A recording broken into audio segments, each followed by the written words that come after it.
voina chuan guitar lesson thar kan zir ho lenga voina kan zir ho le tu chu Rebecca Saimawii in ka phu lo che ti hla sakha gitara Perhdan kan zir ho lenga hel ha hi A in kan langa A7 kan mang telanga A7 chu A kan heta uzung lai da sun kha A7 a sanga D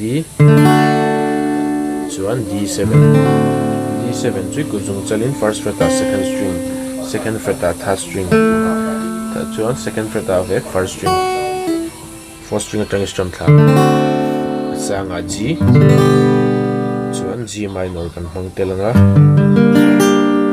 kai kan bara fourth third fret a hian kuzung u in fifth fret a fifth string kuzung te in fifth fret a ve khanin fourth string a kuzung achung beta kan strum thla chuan B hi kan mang telanga B chu ti pena me thei a bar khar lawin kuzung chalin first string second fret kuzung u in fourth fret a khan fourth string kuzung la in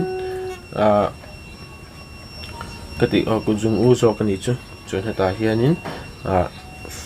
third string kan met lenga fifth fret a fourth fret a thau khanin kuzung te in fourth fret a vek second string fourth string atang kan strum thla chuan khang ki ho kan manga chuan E minor kan mang tel bokanga khang ki ho kan manga chuan hela hi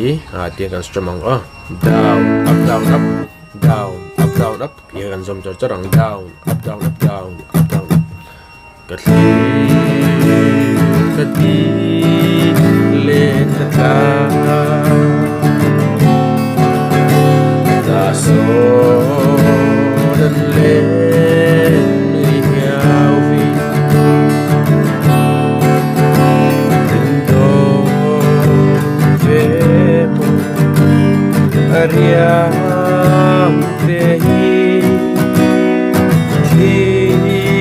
la ya mi ve mo tikhan la chu kalang ahla milin karam play angai che thiam le zual nan chuan ulung de longai thale cheu don